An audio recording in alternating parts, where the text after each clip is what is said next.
নববর্ষ 1432-এর শুভেচ্ছা জানাচ্ছি। শুভ নববর্ষ।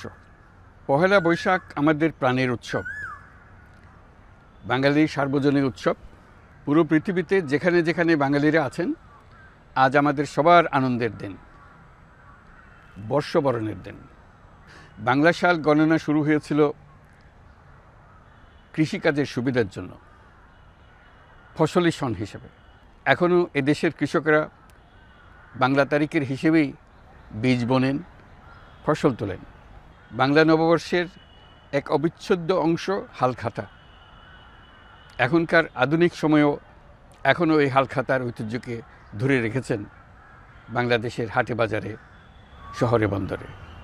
নববর্ষের বৈশাখী মেলায় বাংলাদেশের জেলায় জেলায় উদ্যোক্তারা সারা দেশে ঐতিহ্যবাহী শীতল পাটি, মাটির হাঁড়ি পাতিল, খেলনা, হাত পাখা ইত্যাদি তৈরি করে নিজেদের সৃজনশীলতাকে তুলে ধরেন এই দিনকে উপলক্ষ করে।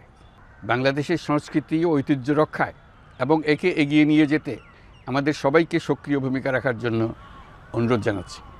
আমাদের এইসব ঐতিহ্য যেন আমাদের নিজেদের মধ্যে সীমাবদ্ধ না থাকে, আমাদের সংস্কৃতি যেন আমরা ছড়িয়ে দিতে পারি বিশ্বের দরবারে।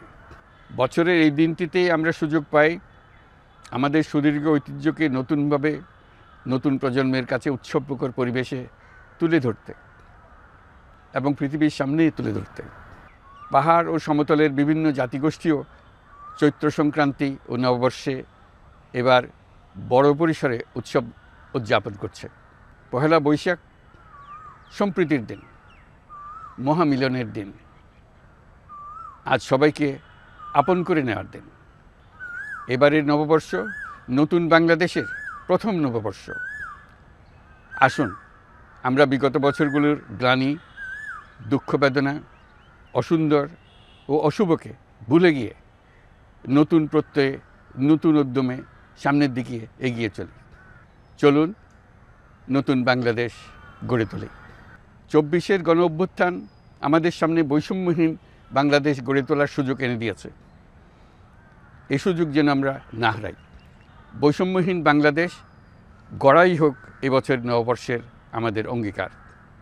আমি নববর্ষের সকল আয়োজন ও উদ্যোগের সাফল্য কামনা করছি। নববর্ষ 1432 আমাদের সবার জন্য শুভদিনের সূচনা করুক। নববর্ষ আমাদের সকলের জন্য নতুন ও গভীর আনন্দের উন্মোচন করুক, এই কামনা করছি।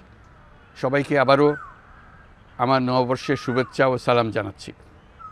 আসসালামু আলাইকুম।